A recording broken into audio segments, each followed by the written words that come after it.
from Barack, we will now move forward, bring up Brian. So Brian's going to now, where we say it's 25 million or whatever, he's going to give you kind of what we're looking at from the investor slide deck or the investor deck, which has been a lot of work has gone into it, a lot of thought process. It's been beat up many times, and you will have an opportunity as well to beat it up a little bit too. And if 25 is not the right number and we need 70 million, well, okay, whatever.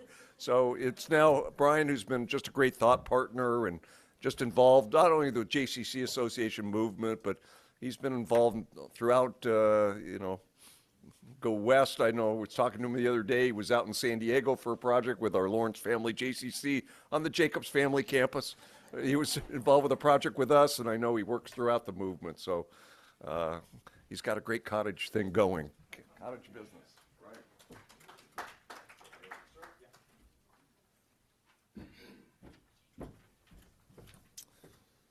All right, so is this the clicker? Oh, interesting. This looks like a walkie-talkie. Hello? Looks like that old Nextel phone. Yeah. Yeah, right. Star Trek. All right. Well, there we go. As we're putting the investor deck up, I would like to begin by recognizing again the task force that has been working very diligently over the course of the last 10 weeks or so to assemble this presentation. Barack mentioned the team earlier, but we definitely could not have done this without all of your great guidance along the way. I also want to recognize Joanne, who has put in countless hours with multiple iterations of the deck to get it to the place that it is today. I think collectively we're very excited to share this with you, and it really has been a great team. As we review this deck, I want to suggest a particular hat for you to wear. I mentioned this in my cover letter to you all if you read through the pre-reads. But I say obviously, the primary audience for this presentation is going to be investors in North American Jewish life. Okay? So I invite you to put that hat on as we go through the deck. Many of you represent local communities throughout the U.S. and in Canada. And that perspective, that sort of local JCC and JCC camp perspective is important. But for the most part, or I guess the bigger hat or the initial hat that I'd like you to try on is that hat of the Continental Funder. Okay? All right, so my suggestion is going to be that we take the presentation in sections. So I'm going to present several slides. I'm going to stop. I'm going to ask for your feedback, assuming we get to the slides. I probably don't have to mention this, but for the most part, the feedback that we're looking for here is higher level. If you've got suggestions on particular images or particular wording, that sort of thing, we welcome that feedback after today. But my suggestion for our time together is to solicit feedback at a bit of a higher level. All right, so then, so is it up to, perfect, okay. I'm figuring out the communicator.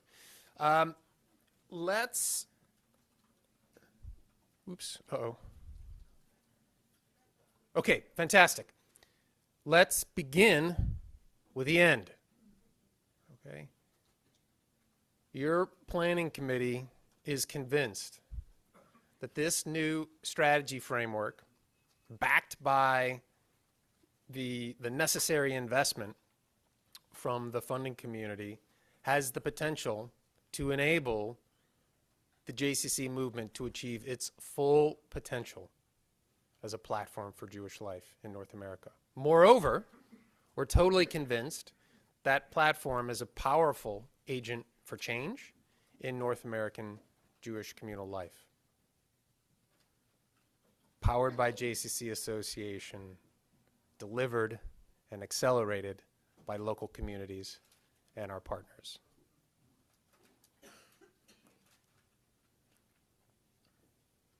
Let's talk about the material that we'll cover in the investor deck. And oh, by the way, I meant to say that this exact configuration of slides may never be seen again. This is like the full laundry list of materials that we might cover.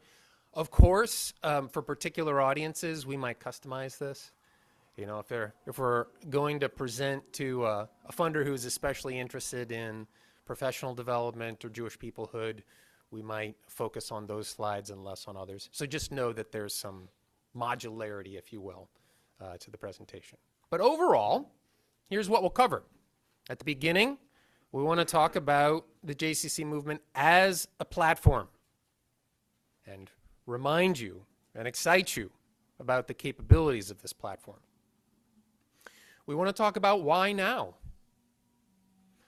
This is not the first time that we will have engaged with many of these funders.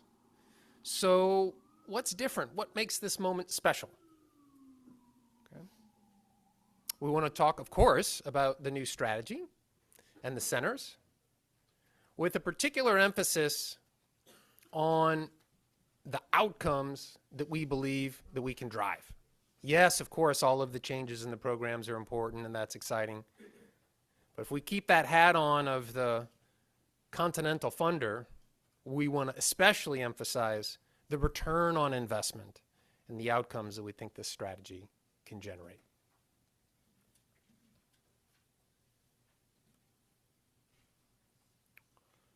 Okay. So, if I think about things with my funder hat on, I think the notion of our movement as a platform is particularly important. The platform is, as I mentioned before, a catalyst for change. And the platform that JCCs and JCC Association creates or presents is so powerful for a number of reasons. First, and perhaps most obviously, the geographic reach and 148 different points of presence on the continent. But even more than the geography is the pluralistic and inclusive environment we create in each and every one of those locations, welcoming Jews of all backgrounds, beliefs, and perspectives. And of course, we also know that one of the unique capabilities of that platform is the gateways that each of those JCCs create to the broader community. And arguably, perhaps at this moment, that connectivity to the broader community has never been more important. So this platform, with the geographic points of presence, the inclusive and welcoming environment, and gateways to the broader community, for a funder, brings the opportunity to access scale, capacity, and impact. Okay?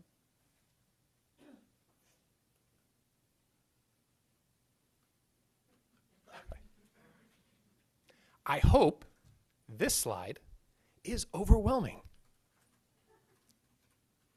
It's I hope you find that it's powerful. The messages that it conveys are powerful. I know I've heard at many JCC convocations and gatherings the reminder of how many folks go through our doors on a weekly and yearly basis. More recently, we've recognized, at least in my lens, more recently we've recognized the breadth of our platform as a continental employer, the largest employer in the Jewish communal landscape, 35,000 professionals. On the right side of the chart, we call out and recognize the fact that we are also the largest platform for preschools and for camps. So as a funder, if you are looking to plug into this, not only to advance the work of JCC programming, but also add in the work of other best-in-class providers of programs, we like to think that, that the breadth and reach of this continental platform is very compelling.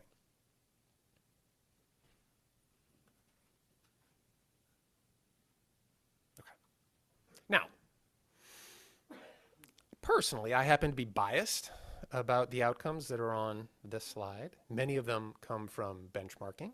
So thank you in advance, Deanne, for continuing to move the program forward. But we know through interactions, we know through survey responses from 30,000 people every benchmarking cycle that JCCs impact the lives of both our Jewish participants and non-Jewish participants in powerful ways. Okay? So my eyes are not, I need Barack's cheaters, or maybe I need my distance glasses to read the details of the outcomes for our Jewish respondents. But you see important ways in the top part of this chart that JCCs advance Jewish identity and Jewish belonging. Those outcomes, I think, are perhaps widely recognized, but not to be underestimated. Again, at this moment in time, in the bottom half of the chart, we show important outcomes in the way that participating at JCCs has changed the perspectives of our non-Jewish users, finding areas of shared beliefs with their Jewish neighbors, and making new Jewish friends and forming new Jewish relationships, and recognizing the importance of JCCs in their communities as a whole. Okay?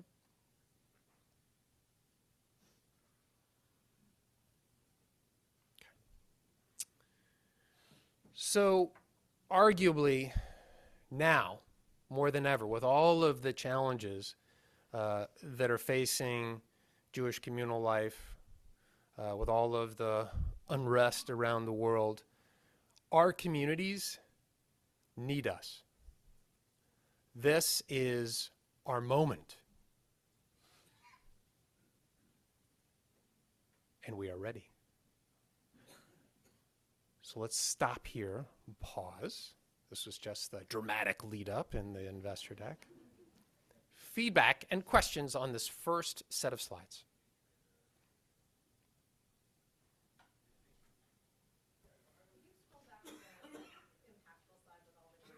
Yes. And my friends with the roving mics, if you could help me out there.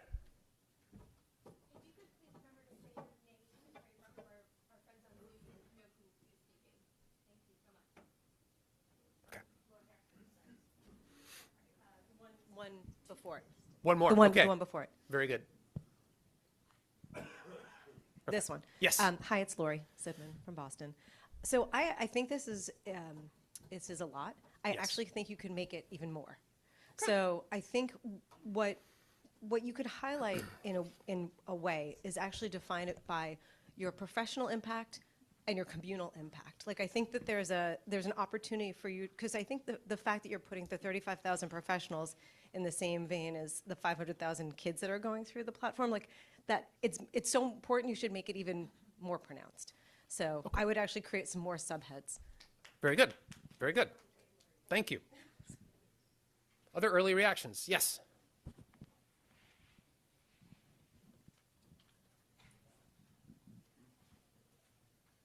I'm concerned about leading the discussion with images that are not just Jewish, but Israel-oriented. And I think we should consider that the biggest challenge many Jays are facing is domestic life, here and in Canada. And your very first slide is filled with quite attractive Israel posters and T-shirts. The two after this is waving Israel flags. And we do that, and that's a good thing. But I'm not sure that in the next decade, that is our primary focus in bringing new constituents into the camp and the umbrella. That you can be Jewish without being flag-waving Israel. Is it Fran? Fran. Okay. Does anyone else have a comment or reaction to Fran's point? Not surprisingly, I agree with Fran and Team Brooklyn. And specifically, in the last week, I have been asked to talk to 2 funders from my local JCC who pulled out money because they had been told that we were giving money to Israel. So it's a real divisive line that we can avoid, at least in our pictures. Susan, did you have your hand up too?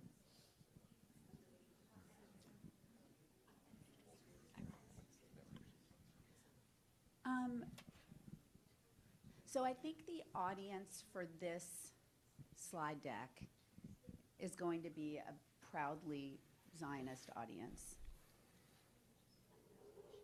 And I think this is a bigger conversation than this slide deck, if we're questioning this right now. Not because I'm questioning anybody's, intentions or motives, but I do think this is a broader conversation. I can imagine not wanting to necessarily open with it. I get that. But I think if this is kind of on the table, it's more than this deck. Okay. I saw a hand over here. Okay. Oh. I know since people are pointing to details, on the first slide of the presentation, the first sentence of the first slide of the presentation, if you could go back to that. No. The first slide, the first sentence, it says, we have the potential to become the largest Jewish platform by 2030. Technically, it was different than that. Okay, now back. Okay, well, you could read it out loud. It's something, okay. Will fulfill its potential as the largest platform. Yeah. I say now, possibly incorrectly, that we are the largest platform for Jewish life and engagement in North America. Yeah. So to me, this is sort of downgrading where I think where we should go out saying we are the largest platform. We are, but we're arguably not really living into our full potential. Yeah. She's talking about the way that it's Yeah. Yeah. that maybe you lead with as the largest platform. Yeah. So that it takes away that. Yeah, but if we look in the mirror, you guys will tell me if you disagree. When we look in the mirror, we're arguably not living into our potential as a platform today. Okay. Okay. If you put the sentence around to Okay. Fair enough. platform for Jewish life and engagement in North America, comma, we will fulfill our potential by. Yeah. She's not questioning. Fair enough. Saying he's right. Okay. What are you trying to say, Jay? Okay. All good. Okay. All right, let's come up for the details. Go ahead. Okay, Brad Stillman from Potomac, Maryland. I had a different thought about not addressing the question of how upfront the Zionism Sure. is. I think we could set that aside, and I agree with Susan. It's a bigger issue, and I think we are what we are, and we shouldn't be afraid of that. But I wonder what impact potentially the mix that we have out in the field, where we have camps or many preschools in particular that have a very large percentage of non-Jewish participants, and the need to sort of be prepared if we're talking about, kind of leading the Jewish community to these funders, to the extent they're aware of that reality, sort of being prepared to sort of talk about it in a way that will kind of resonate with them and not undermine the points about our leading in Judaism. And the other thing I have is just really a question, which is, do we know if any of the centers are talking to any of these same potential funders? Our And- centers? Yes, and so that we can avoid any sense of competition Yeah. for financial support Yes. with our own members, because that could create Oh, you mean- challenges internally for us as well as for the foundations. Okay. When you were talking centers, my brain went to the 3 centers, but you're talking about local centers. I don't have an answer. Does someone have an answer to that question? I don't have an answer to that question. Completely in lockstep with that. Most of the people we're talking to.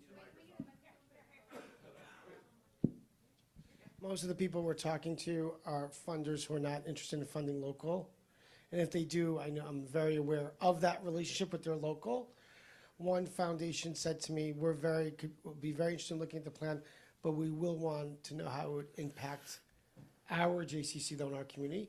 One other said, we take care of our JCC, they're not connected. So I'll make sure to be in lockstep with the local J, but it's, yes, very important that we don't step on that. There's another hand over here. Oh. Okay, and then we'll catch Steve. Okay, all right, great. Let's go to Zoom.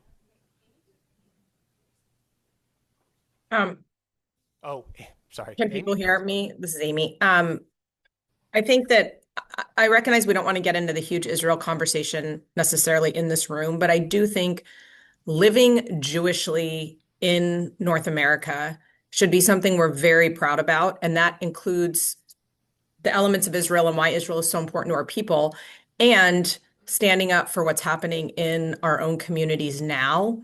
And I feel like these can be addressed in parallel. And I will echo that if we're going out to large funders, part of what they are trying to see is our increased engagement around our communities. And we might be more successful if we are more inclusive of all the domestic issues we are facing here and in Canada, in addition to our ongoing commitment to education, Israel engagement, Israel experiences. I would also agree that we have some pretty significant issues here in the United States. I'll speak as an American right now.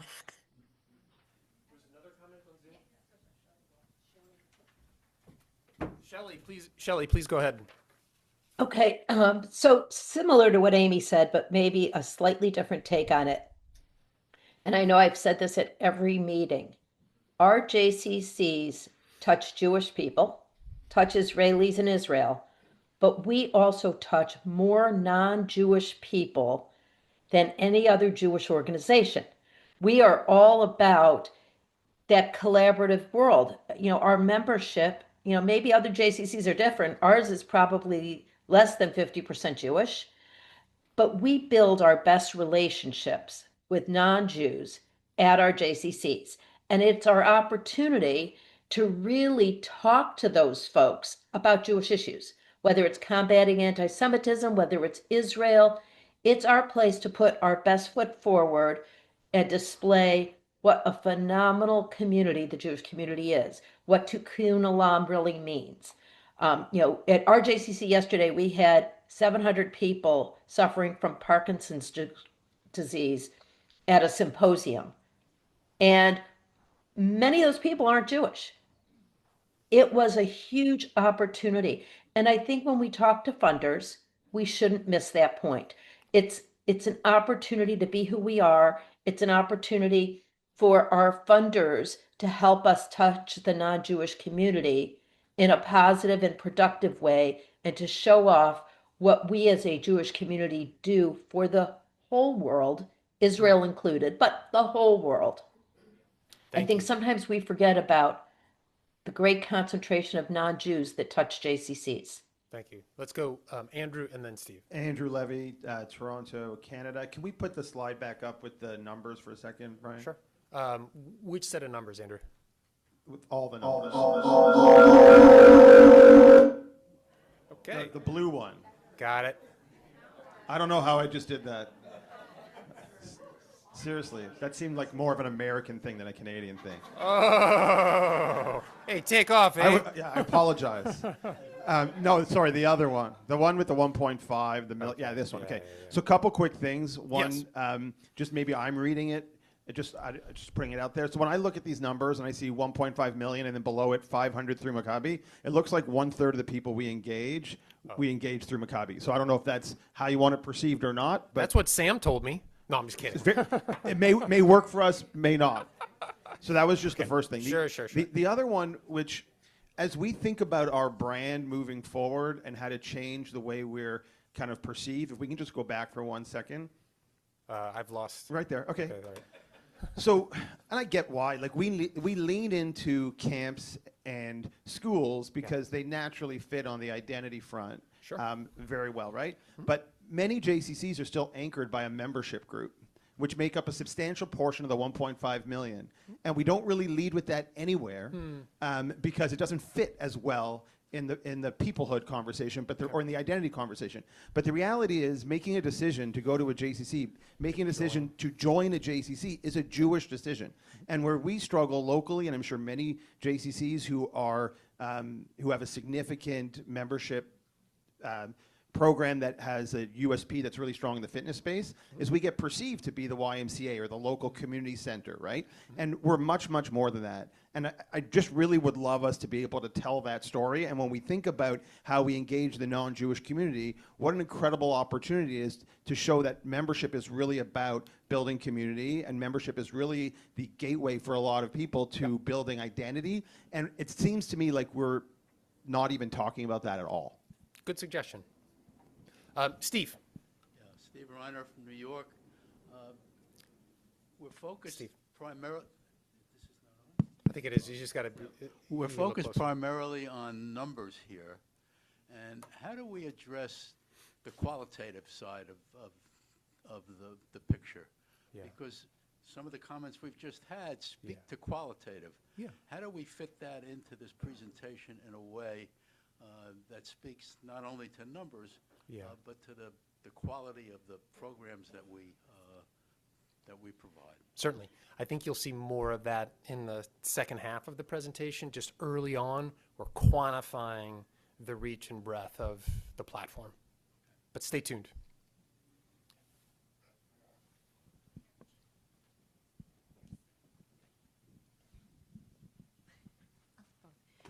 Sue Straight from Milwaukee. You, at the beginning, said that the JCCs are agents for change, and that we are a continental platform for engagement in life, but we're a catalyst for change. Yes. I'm not sure how much I want to change my JCC. I don't know how much I want to change the community.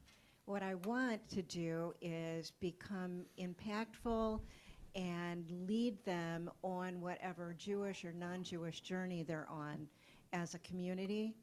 And I don't want to promise change when we're not changing. I don't know if we're changing so much. Okay. All right. Fair point. Jay? Hello. Yep. Jay Lieberman, Plano, Texas. You don't have to take a lot of time. On the first slide, there is a sentence. I just wanted to hear the thought process. Yeah. I'm not questioning it. Okay.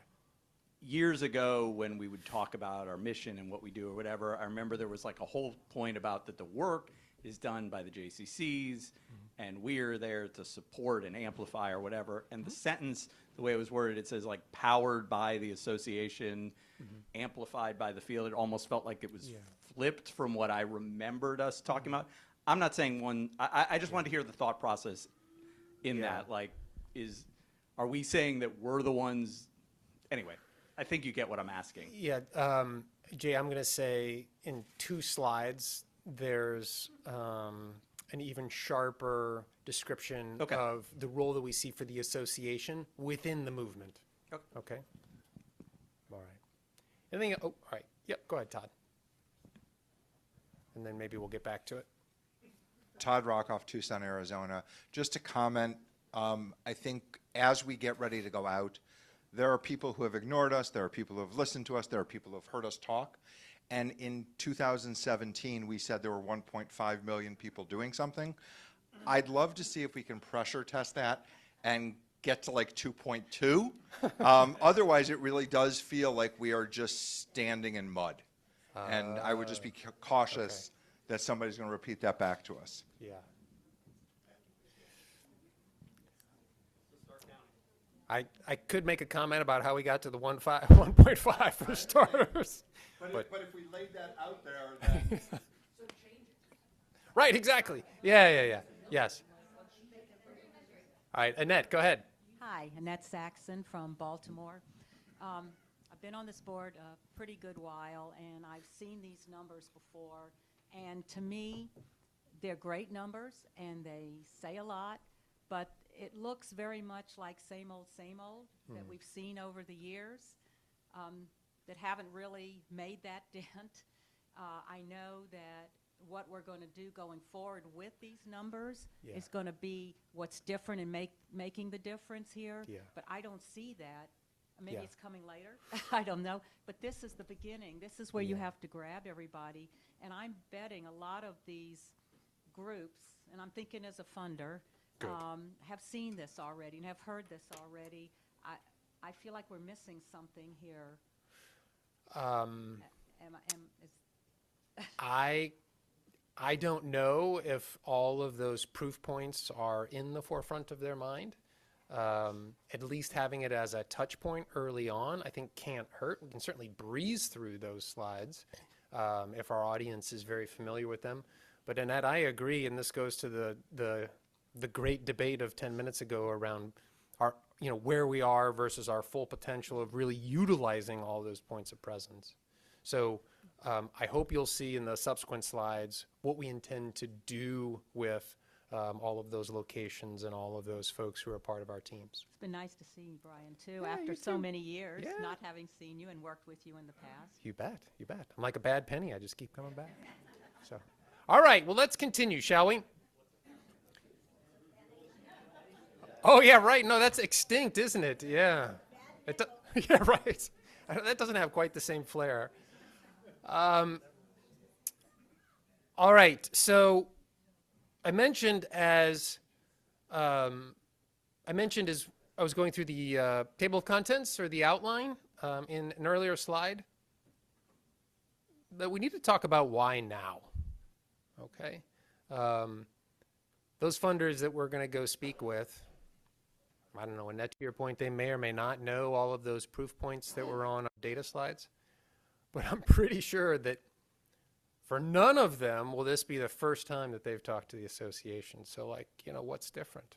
I think there's a lot different at this moment.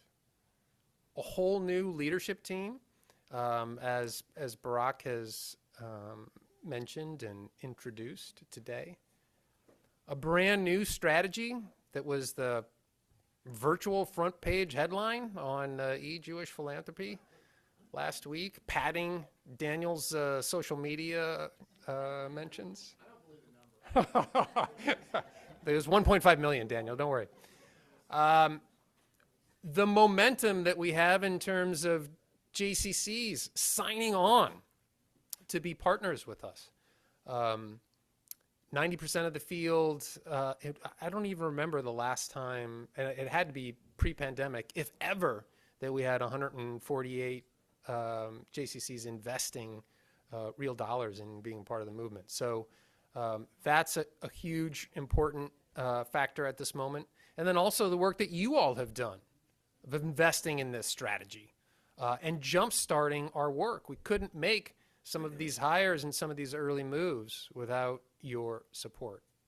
So we really do feel like now is the time and that we're ready. Jay, I think you were the one that was asking about our role. So to my eye, the 4 points at the bottom of this slide speak to the work that we believe the association can do to catalyze the power of the movement, okay? Connecting JCCs to programs that work. Of course, some of those programs we think are going to be JCCA programs. And of course, some of those programs are going to be JCC programs that we help scale.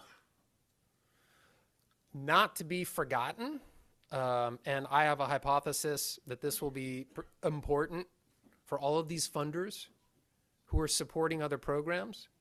We are a platform for other organizations expertise, okay?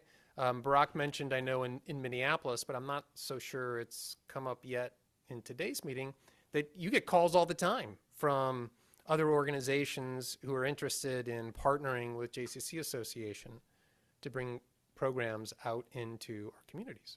Those calls are going to continue to happen, and we don't have to do everything, obviously, with the association. So that connecting our JCCs to programs that work also entails working with partners. Okay.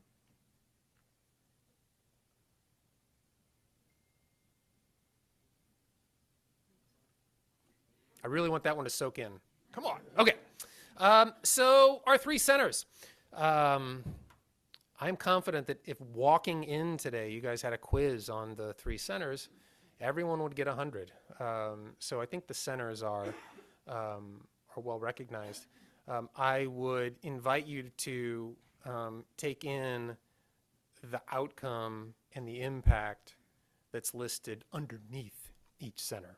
Okay, remember, as we take this pitch out to investors, I'm sure they'll be interested in the programs and the services that we think that we can add in these areas, but even more important is the impact that we think we can drive. Okay, so that story starts to be told by the income statements underneath, or the impact statements, sorry, not income, impact statements under each of the 3 centers. Okay.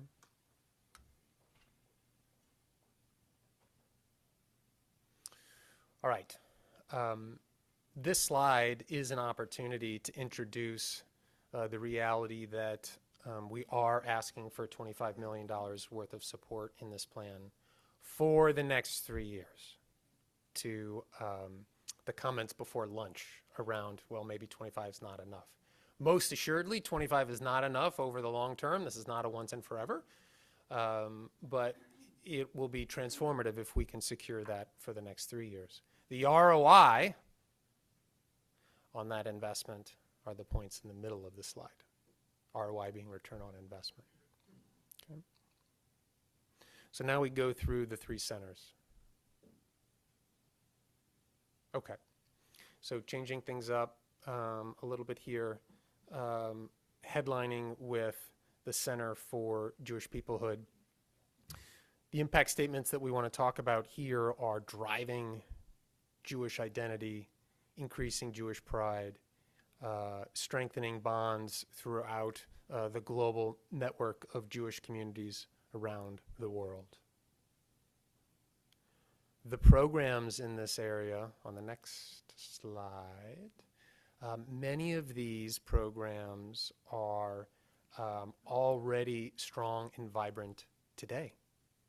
This center might be one of our most well-developed centers. Now, we wanted to make it as easy as possible for Daniel as he's transitioning in. But one of the newer programs or newer initiatives on this slide is the first one around family engagement.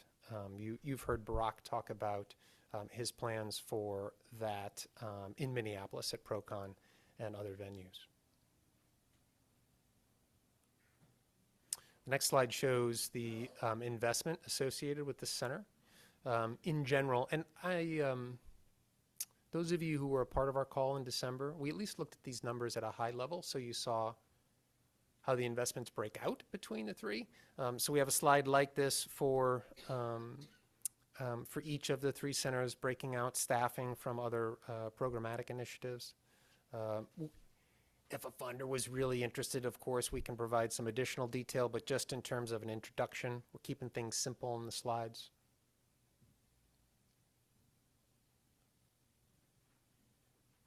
Okay. Then we get to the Center for Talent Development. The outcomes here are, of course, both on the lay and professional sides of our work.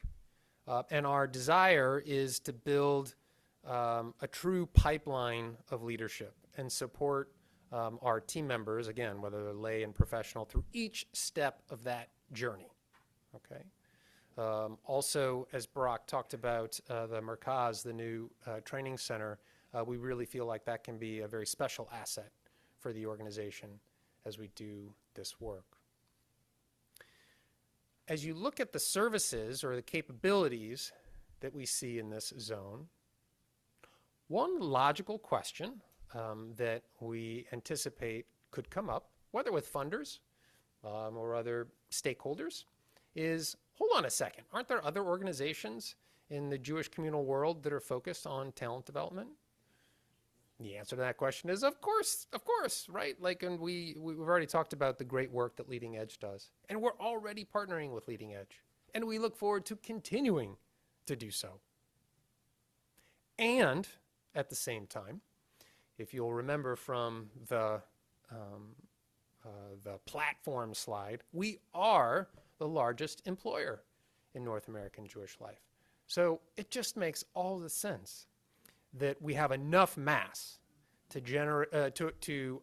justify creating specialized assistance for all those camp programs, all those preschool programs, all those executive directors, and having resources that uniquely understand our business model. So we will absolutely look forward to partner with other best-in-class providers whenever we can, and we will not look to reinvent any wheels.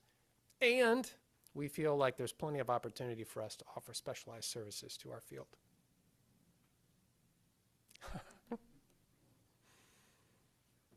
Breakdown of the numbers here. This is the biggest area of investment across the three centers. Deanne and I were pushing for innovation to be number one, but we're not quite there yet. No, but the reason why this center is the largest is because we are eager to build up we're especially eager to build up our capabilities in this area.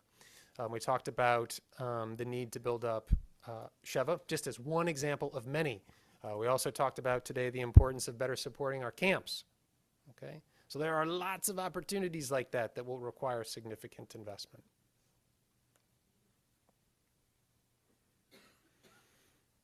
Okay, then we get to innovation and impact. As you read through our outcome statements here, this center is really going to help with measurement, helping us learn from where we are on our journey to excellence and what the next level can look like.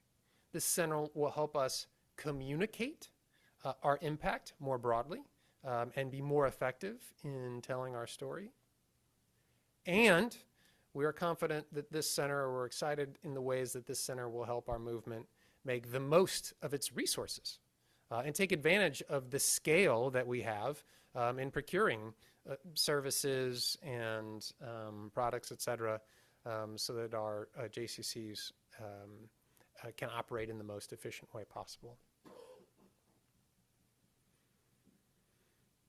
Okay, the programs, key programs in this center are shown here. So benchmarking, measurement, the JCC Resource Center, which Barak mentioned earlier today, right? And then the costs or the investment opportunities here.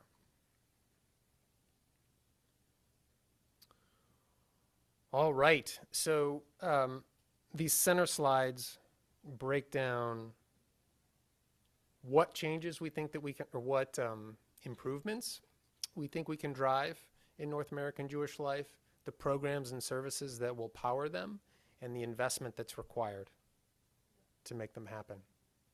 And we close where we began, echoing the potential that we see for investing in this work. Okay.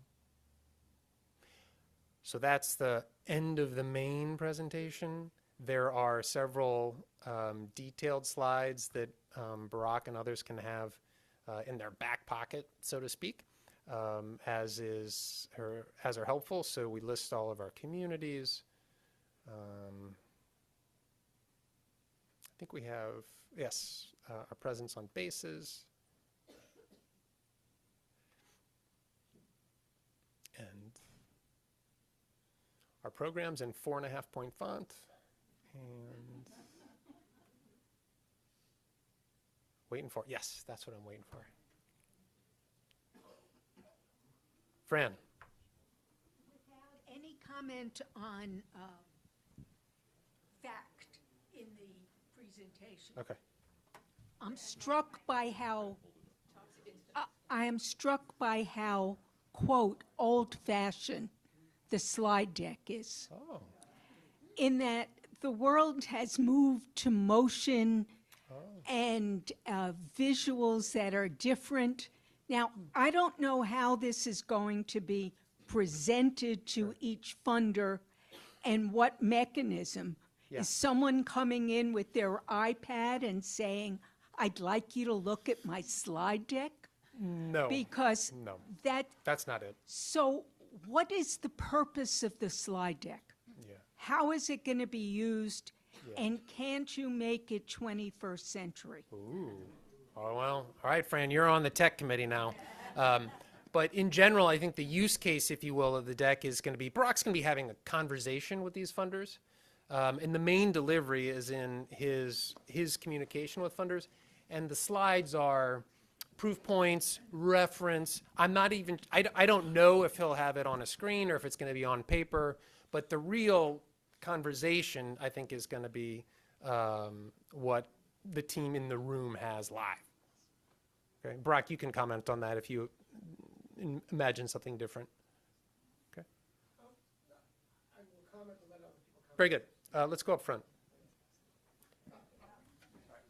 Suzanne had her hand up? Yes. Oh. Okay, very good.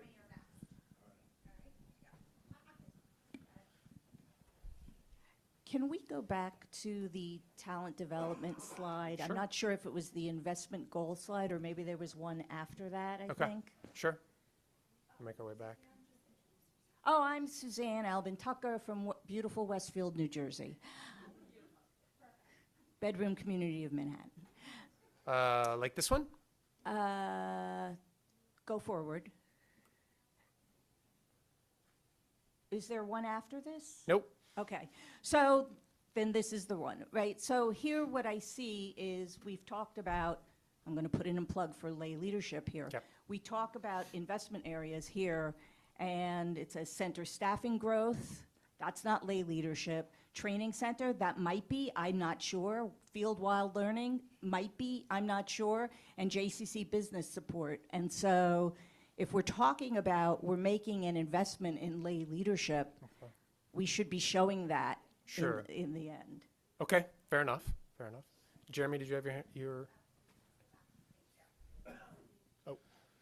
Jeremy Samuels, Houston. So I'm not sure if I'm biased, but You probably are.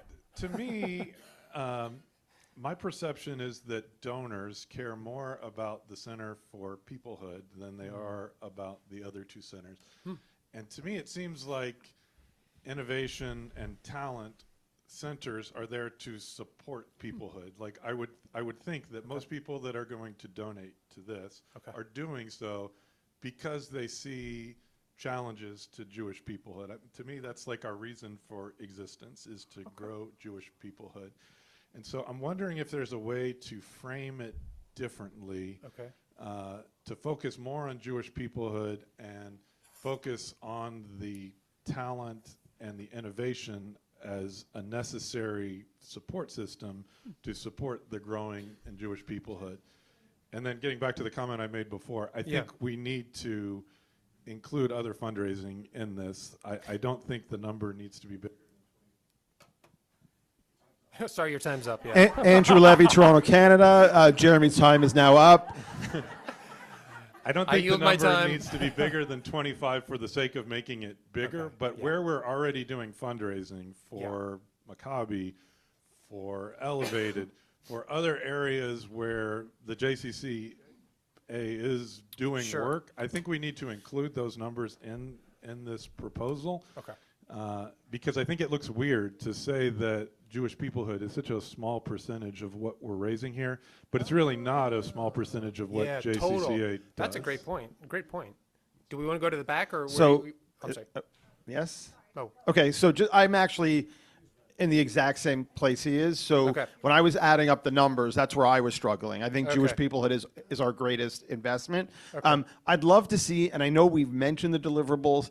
I'd love to see some more tactical outcomes. Like if we're investing in this, these are the kind of things you're going to see in 2 or 3 or 4 years to ground it for those particular donors. And I think that, to Jeremy's point, if we can frame it all as Jewish peoplehood, I think it will do a lot better for us in the room than just going in and talking about innovation. Okay. Okay. Do we want to go back to this? Okay, Steve. Steve Seiden, Livingston.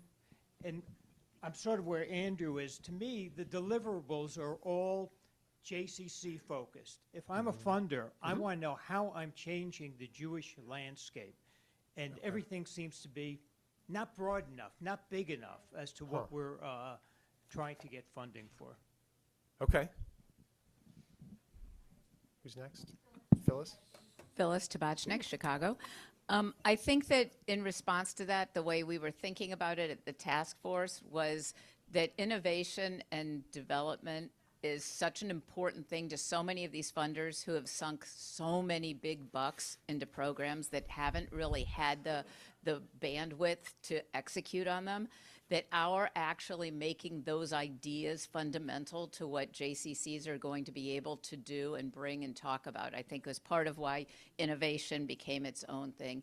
I think that the process that we all went through in terms of, like, for me, where the deck started and where it is now is really a combination of so many people being engaged in literally a lot of details, but then also stepping back and having an understanding that this is that this really is simply a tool. It's a tool to be a leave behind or a map for people having this conversation, but it's not the presentation that everyone sits down and watches clearly. The other piece that I think that ends up being a significant part of what comes next is that the detail, what do you get if you fund $1.5 million in XYZ, is really in some ways, depending on what the issue is, up to the second conversation when someone says, I'm really interested in this part of it. What is that going to look like? And much of that work has been done because Barak and the team have ideas about what all those are and what the numbers actually need to be to get them going.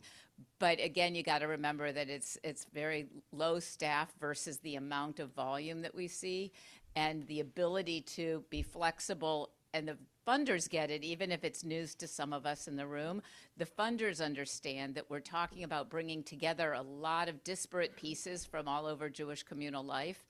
And as we bring them together and put them together, there will be more data and more planning. And that as a roadmap, this is what we're looking to approve. Thank you. I think that any piece that we do that goes out to the broad community, especially soliciting money, should include something at the end, sort of how to give, who to contact, where to send your check, and that needs to be included in anything we send out. Barak will have wiring instructions for his meetings. Hi, I'm Susan Saul from Palo Alto. Can you hear me? Yes, Yeah. thank you. Thank you. I was on the task force. Thank you, Brian. I know how much work and Joanne went into this, and I think it looks nice. I want to key off of what Jeremy said. I think, and I've found this with funders, I think somebody who cares a lot about Jewish peoplehood could say, I'll make the $4 million investment and check, I did it.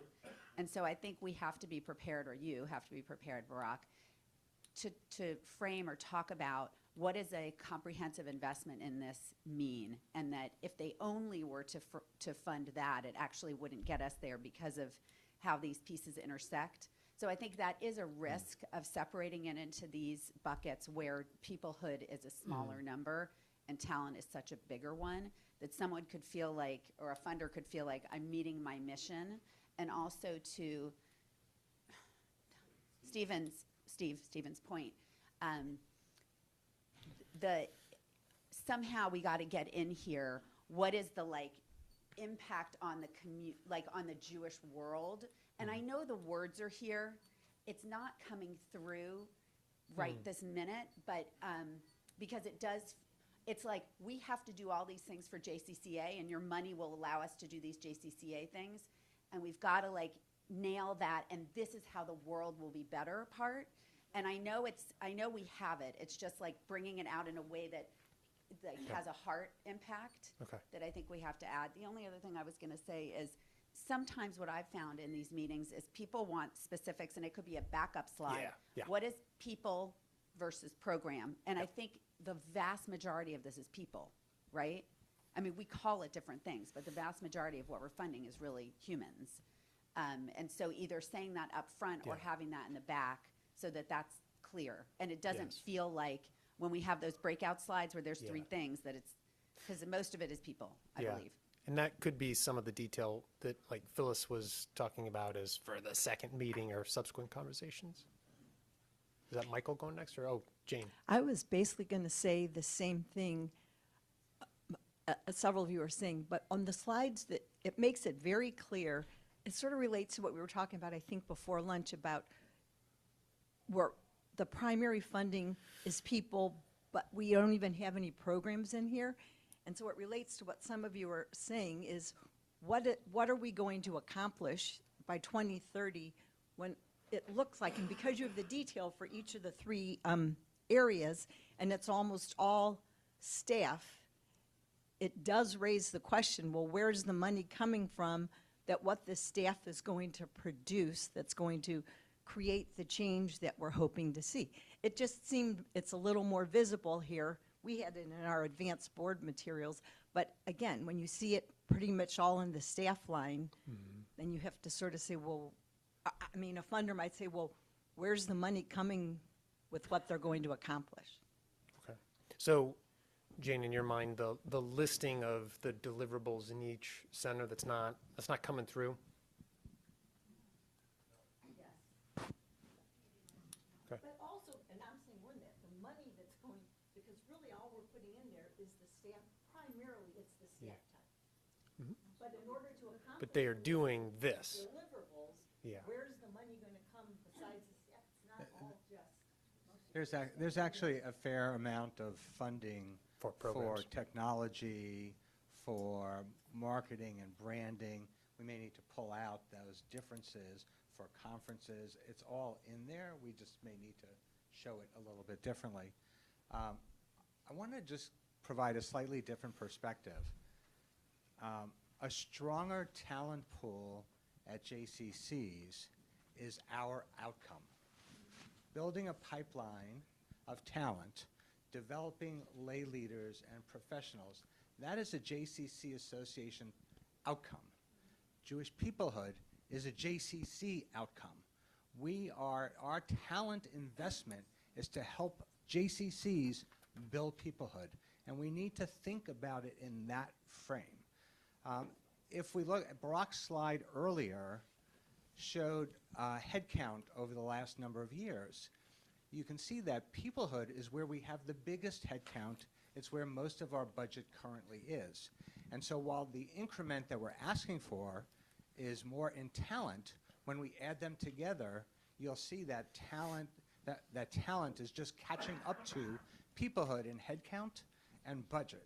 So that's why it looks a little off kilter, and I think we could show like where we are and where this will take us, and that'll make it a little bit clearer. Yeah, that's kind of like Jeremy's point earlier. I totally agree that, sorry, this is Deanne. I totally agree. I was going to make a similar comment, and we were kind of having a sidebar back here, Morgan and I, and what we were saying is that the ultimate goal of all of this is for us to help build and strengthen Jewish communities. The way we do that is through all of the work we do, right? So that's what Michael was just saying. So if you go back, the very introductory slide of the three centers where you listed the tagline underneath, the tagline underneath each one, you just passed it. Sorry. So just as an example of that, Right on. right? In innovation and impact, for example, it's not about expanding data. It's about using information to expand our impact, right? Like I think if we keep that end goal in mind and then reverse engineer, what is it we do to get to that goal? That's the thing that makes it a little more impactful, so to speak. Very good. Quick point. It doesn't have to be solved today for sure, but just something to think about. I'd love to map out 2030, and we've got all these big numbers. And what do they look like in 2030 after a $25 million investment? Just so we know where we're going. Is that 1.5 million going to be 4 million? Is it going to be 1.8 million? Doesn't even matter to me. Is it a depth or breadth conversation? What are we really trying to achieve? That's an important because question. because what I'm worried about is people are going to think the 1.5 is going to become 7 million, but the truth is it might just be much deeper engagement for 1.5, and that should be okay too. So we should just know where we're going and why we're going there, and to even internally in this room to understand what 2030 looks like would just be helpful. Okay. Very fair. Hey, Brian. I hear a voice in the wilderness. Oh. Hold on, Fran. So Brian, Mike, back here. Oh, there you are. Okay. Great start. Yeah, Mike Old, Stamford, Connecticut. Great start. We talk a lot here about the what, right? So this is the primer of Barack, the head of a continental movement, sitting across from a philanthropist with a national, continental, or global footprint, right? And you're covering, here's who we are, and here's what we're going to do. Right. What we need to do from here is take this and turn it into targeted marketing, because when it comes to philanthropic organizations, one size fits one. Sure. Which means every single pitch is going to be distinct to who we're talking to, and that turns the conversation from a what into a so what. So you go into Grinspoon, you're going to talk about something different than if you go to someone else. The other thing that I would mention as part of this, it will behoove us, since this to be successful means to know your client. I think about Barack's earlier comment about Rochester. If I'm sitting across from someone and I happen to know that their child is on the board of directors of a local J, I don't want that someone calling the local J and the local J saying, oh, I never heard of this. So this is a lot of prep work, and this is a lot of detail, but this is a good start. Excellent. Fran? We have a lot of data about the 1.5 that walk through our doors.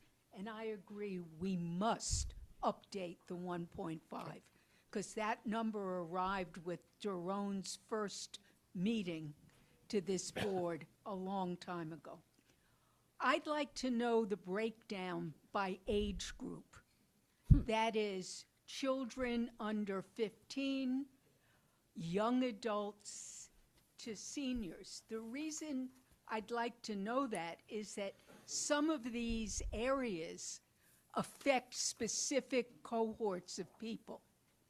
Our images, however, do not reflect that. By and large, the images on the screen are of children and young teens and one or two adult screens. If we're trying to change culture, develop respect, enhance community, we have to have images that map that demographic, and we haven't done that yet. Okay. Okay. All right, we might have time for one or two comments. If there anybody online? Okay. All right. I just wanted to clarify. Oh, Barack. Thanks. And I actually don't know where I'm from these days. I just want to understand what I think could be missing, Brian, asking everyone. Okay. In the aggregate, Michael, what I think you're referring to is that where does this investment connect to the larger current state of the operating budget? Right? So people might say, what does that mean? So we're really recommending, you'll see this now, this session, we're going from a $22 million to 30. Our Center for Peoplehood is now going to go from 13 million to 16. Our talent's going to go from 4 to 15. So see, they see the context of the whole thing with Maccabi layered in, because what it looks like, this is 25 million, almost like a startup, and we're not a startup. And so how does this layer in? So we just need to layer in something which we have, Michael, from all our work with Carrie, what is the whole Center for People would really cost? This is the topics that we need, or we can't move our needle. Is that what I'm hearing? Yeah, it's the incremental. Yeah, so we need an aggregate slide that shows it all together, which is in the back. And I think we should also say what's in there, to Jeremy, your point, like other things that are top priority are Jason Maccabi, Operation Summer, like the other big 7 million or 7 figures that are coming in. So we're telling the whole story together. But just know, we could change pictures, anything. Whoever's going to be with me, both lay and pro, this is a leave behind. Some have said to me, send it to me in advance, then come talk. But it has to be, it's never going to convey the energy that our words can convey. So I just want, no matter what, in terms of making it action-oriented, Fran, we've talked about it. There's ways to turn this into a video. There's animation. What I have gotten, though, just in the overall, though, one funder said it to me, and the right funder, please be honest about your challenges. Just tell us, like, don't come in just, like I tell them, we're out of unrestricted cash. They're like they know that we can't live this way. So I think if the story can also be very transparent about where we came and where we're going. We had a rough couple of years. They know that. This is what we need to reboot, reset, and I think that's what they want to hear. They said, you don't need to come in and sell us on Jewish peoplehood. Like, overall, like, they know what we're trying to do. What do you need to get it done? So I just want to be clear that they want more tachlis than actually the aspiration. Good. All right, well, this might be a good point to transition from the continental perspective that we had as we went through the deck in the last hour and 15 minutes to more of a local perspective. So, Annette, are you moderating? Okay, very good. David will introduce the next section, which invites a local perspective on the strategy.